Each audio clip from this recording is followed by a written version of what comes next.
Señor esté con ustedes. Lectura del Santo Evangelio según San Juan.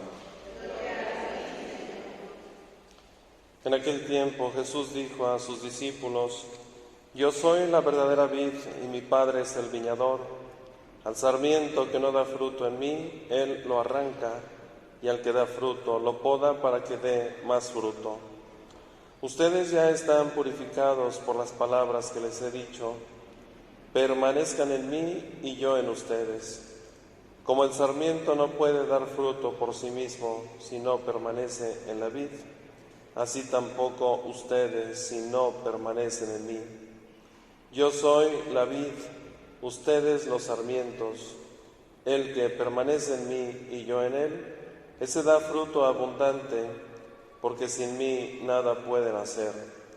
Al que no permanece en mí, se le echa fuera como el sarmiento y se seca. Luego lo recogen, lo arrojan al fuego y arde. Si permanecen en mí y mis palabras permanecen en ustedes, pidan lo que quieran y se les concederá. La gloria de mi Padre consiste en que den mucho fruto y se manifiesten así como discípulos míos. Palabra del Señor. Y desde entonces, mis hermanos, y así lo podemos constatar, pues a lo largo de la historia se han dado los concilios, son las reuniones que tiene pues aquellos que son maestros en la doctrina, maestros de la palabra, del Evangelio, para aclarar la doctrina, para ver algunas directrices, algunas pautas que van marcando en cuanto a la vida de la Iglesia. Ha habido concilios que se han dado en cuanto a la doctrina, otros en cuanto a la pastoral, otros en cuanto a la vida de Iglesia, otros en cuanto a las herejías que también se suscitaron en los primeros siglos. En fin, esto que hemos escuchado de Pablo y Bernabé, que luego regresaron a Jerusalén para ver si la circuncisión, desde la carne, habría que hacerla válida también para los pueblos paganos que se quieren adherir al cristianismo. Y entonces está la confusión, está la duda. Pablo bien pudo haber tomado la decisión, ¿verdad? Y sin embargo le ha dado su lugar a Pedro como la cabeza de los apóstoles, y es que se da el primer concilio en la vida de la Iglesia, esta reunión entre los apóstoles para discernir, para decidir si sí era necesaria la circuncisión según la cultura judía o según la ley mosaica, es decir, según la carne, o si más bien, como pensaba Pablo, fuese una circuncisión más bien espiritual, ¿verdad? Y el haberle dado su lugar a Pedro, pues habla muy bien de Pablo, de tal manera que por eso regresa a Jerusalén y tienen allí la primera reunión, repito, para discernir, para aclarar si es o no debe ser la circuncisión según la carne. Y repito, y de allí en adelante y a lo largo de todos los siglos se han venido dando los concilios para que la vida de la Iglesia sea mayormente funcional y la doctrina pues no sea confundida, ¿verdad? No se cambie.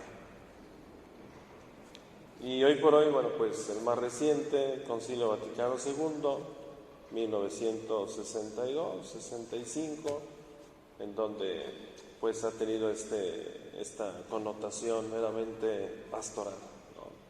Es decir, Juan XXIII, que ha convocado al concilio para que la cristiandad universal, ¿no?, en torno a este concilio pues vaya teniendo mayor claridad, mayor luz en cuanto a la vida de Iglesia, ¿no?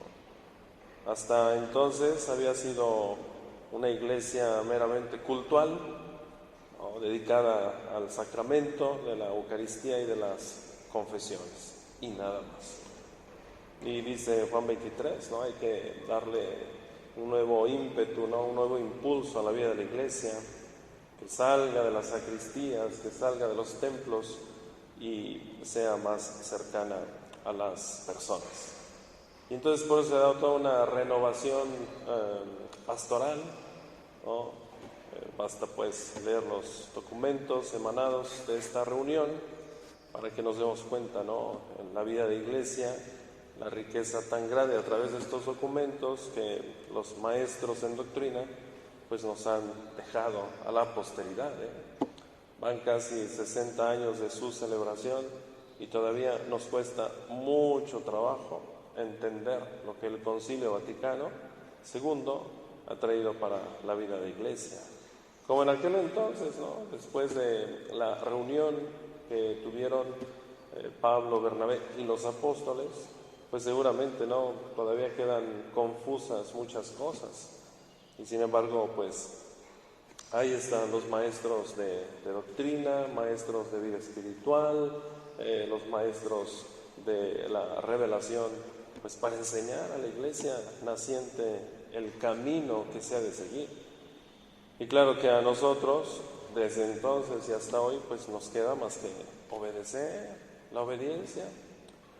La dificultad ahora por el Concilio Vaticano II es que muchos no queremos pues entrar en esta dinámica de renovación. Todavía hay muchos que se siguen manteniendo en la tradición, en las formas, en las maneras anteriores al concilio. Por eso hay mucha fricción, por eso hay mucho retraso en la aplicación de las pautas doctrinales del Concilio Vaticano. ¿Por qué? Porque muchos se resisten a los cambios, no quieren el cambio, consideran que es algo equívoco y que no va de acuerdo a la vida de la iglesia. Pero son los pastores, ha sido el Papa el que ha convocado, ¿no? Es el sucesor de Pedro el que ha invitado a la reflexión, y con él pues innumerables cardenales y obispos y teólogos, doctores, etcétera, ¿no? E incluso gente que no profesa la fe católica, ateos, agnósticos, han sido protestantes, para que también pues se valore que no es solo la doctrina que se enseña, aquella que solo refiere el teólogo católico, sino que también han entrado hermanos protestantes, hermanos separados, pero con conocimiento, para que también esto le dé mayor fuerza y mayor riqueza al conocimiento que como cristianos hemos de aprender. Es una riqueza enorme lo que hay en la vida de iglesia.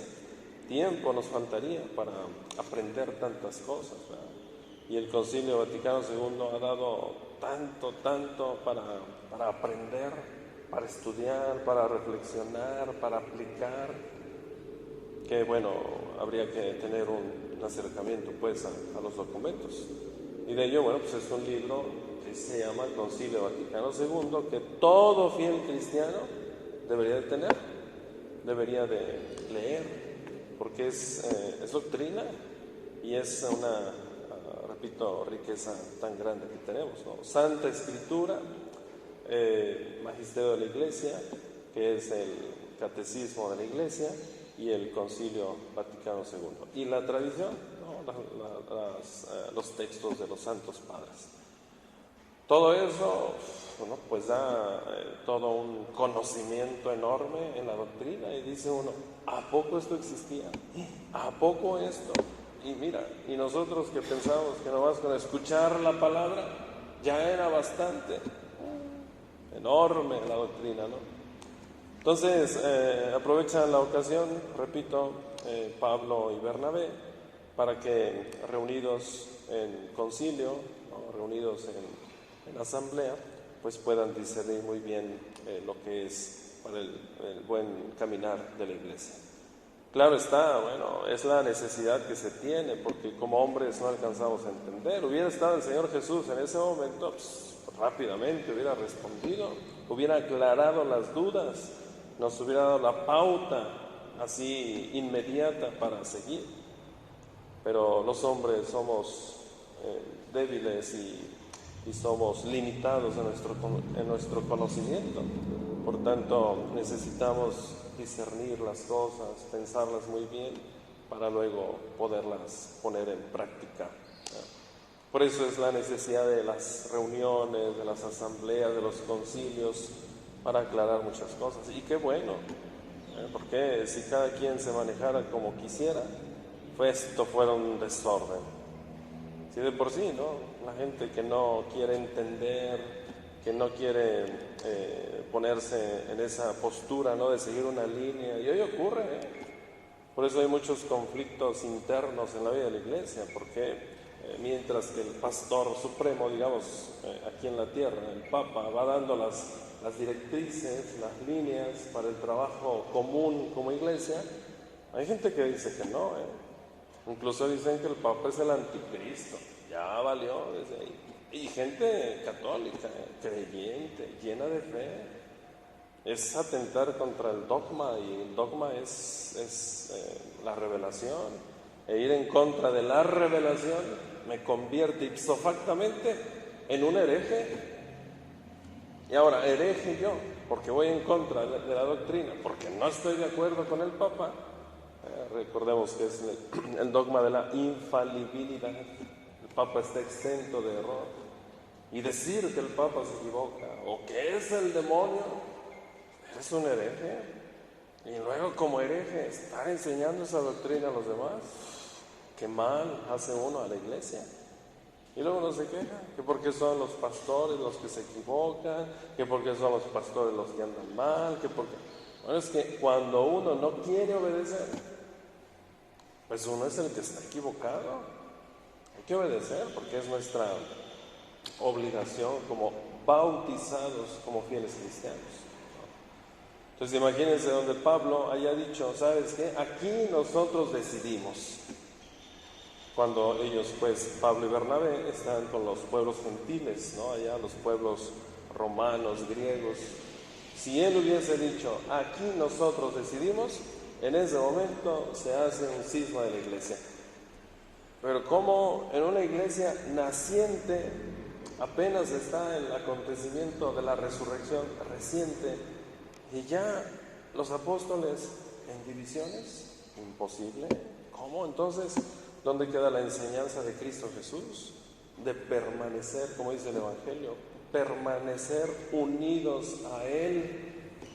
Pero si cada quien quiere caminar por su lado, si cada quien quiere entender la doctrina como quiere, entonces hubiesen provocado un cisma, una división. Entonces no hubiese sido tan creíble la presencia de Cristo Jesús en ambas partes, ¿verdad? Pero como gente madura, gente creyente, llena de fe, pues han entendido que si no permanecemos unidos a Cristo, entonces no daremos fruto. Por eso Pablo, un hombre entendido, con mucho conocimiento, prudente, pues ha tenido que venir para acercarse a Pedro, aun cuando no tuviese tanto conocimiento como Pablo, bueno, tanta capacidad, digamos, pero es la cabeza, es el líder del colegio de los apóstoles, así que con mucha humildad se ha acercado a Pedro para que resuelvan pues esta situación. De tal manera que al final pues resuelven que para adherirse, para pertenecer a los cristianos, simplemente es la circuncisión espiritual. Bueno, pues eso es, mis hermanos. Habría que ver, ¿no?, todo esto, lo del magisterio de la iglesia, que a lo largo de los siglos pues se han convocado estas reuniones, estas asambleas para discernir a través de los signos de los tiempos, ¿no?, de esas épocas, pues las problemáticas que se han surgido en torno a la doctrina, y que solamente es para aclarar, para dar las líneas, ¿no?, en el campo pastoral, para luego que la Iglesia Universal se ponga a trabajar.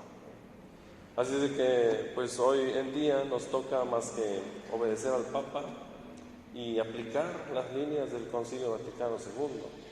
De no hacerlo, pues entonces creo que de que hubiese servido esta invitación que ha hecho Juan XXIII, ¿no?, a toda la cristiandad universal, para que vayamos caminando como comunión, como unidad, si cada quien va a hacer lo que quiere. Pues no, es que eso no habla de una iglesia de Jesucristo, ¿no? Jesucristo es unión, es comunión, y donde uno quiere hacer lo que quiere, entonces habla de división, y como Dios es comunión, la división es del demonio. Imaginen qué gravedad, ¿no?, de las cosas, que en pleno siglo XXI no se entiendan las cosas y cada quien lo quiera aplicar como quiere. Eso habla de división y eso no es de Dios, eso es del demonio. Y dejar que el demonio, ¿verdad?, haga de las suyas en la vida de la iglesia, pues sabemos muchos que así se lo permitimos. Y eso no debería de ser, ¿no? Siempre unidos al Papa en oración y siguiendo pues las líneas que él va marcando para la vida de la iglesia. El Papa no se puede equivocar. Así es, ese es el dogma. El Papa no se puede equivocar. Por tanto, lo que diga, palabra de Dios. Y eso hay que seguir, eso hay que hacer, ¿no?, para hacer efectiva pues la doctrina en nuestra vida. Que Dios nos siga ayudando, hermanos, sigamos discerniendo y tengamos esa iniciativa, esas ganas pues de conocer cada vez más la riqueza tan grande que da la doctrina cristiana. Que así sea.